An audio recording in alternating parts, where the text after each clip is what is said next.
કેજો જુઓ, આપણે આજે 14મા તાલીમ કેમ્પ નિમિત્તે ભેગા થયા છીએ.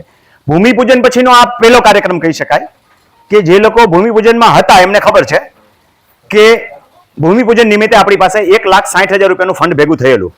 સામે મેં મારા જે કાર્યોમાંથી કે ગમે ત્યાંથી બચત થયેલી છે એમાંથી 1,60,000 મેં ડિક્લેર કરેલા. એ રીતે આપણી પાસે 3,20,000 જેવું ફંડ છે. આજે આ 5 કે 6 ભાઈઓ છે એ 11,000 રૂપિયા ડિક્લેર કરે એટલે 66,000 રૂપિયા થયા. સામે 66 મારું આવે છે એટલે આપણી પાસે 1,20,30 જેવું ફંડ થઈ ગયું.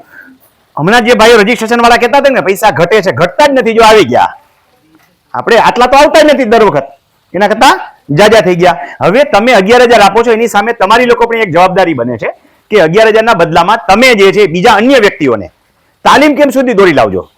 તમારે ખાલી 151 રજીસ્ટ્રેશન નાખવાનું છે આવતા એપ્રિલ મહિના સુધી,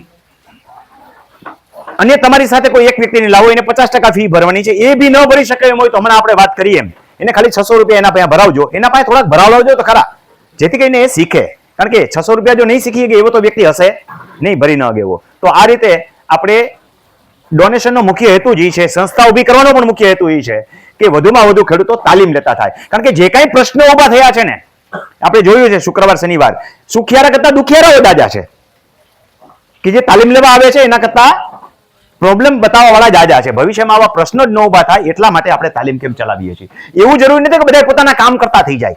જેટલું ફાવે એટલું કામ કરતા થઈ જાય. ન ફાવે તો પણ પોતાને ખબર તો પડવા મળી જાય કે ભાઈ આ વસ્તુ જે છે નાની હોય છે તો નાનું હોવું છે ને રાઈ જેવી ફોડકી, પણ રાઈ જેવી ફોડકી એટલી બધી મોટી થઈ જાય છે કે છેલ્લે કાંડું કાપવું પડે.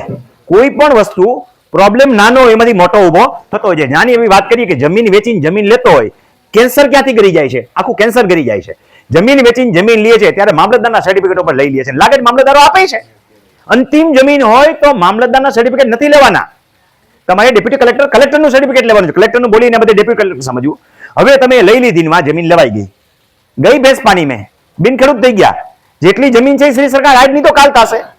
એથી વધારે કેટલાક ડાયા માણસો હોય છે. કેવા ડાયા હોય છે?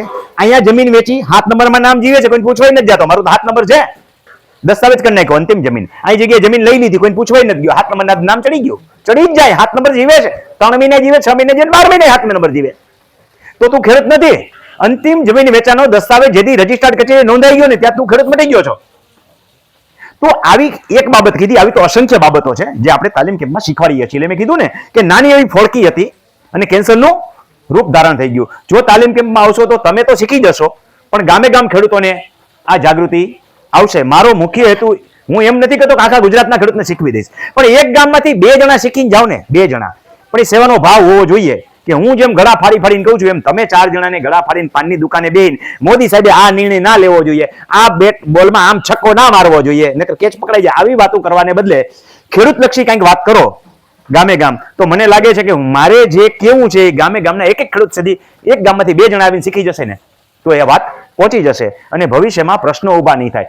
આપણો હેતુ માત્ર એ નથી કે ખેડૂત જ બચે. 3 બાબતો છે આમાંથી. એક, ખેડૂતની સેવા થશે. નાના મોટા પ્રશ્નો જે છે, દાખલા કે પાણીના પ્રશ્નો છે, હલના પ્રશ્નો છે, છેડાપાડા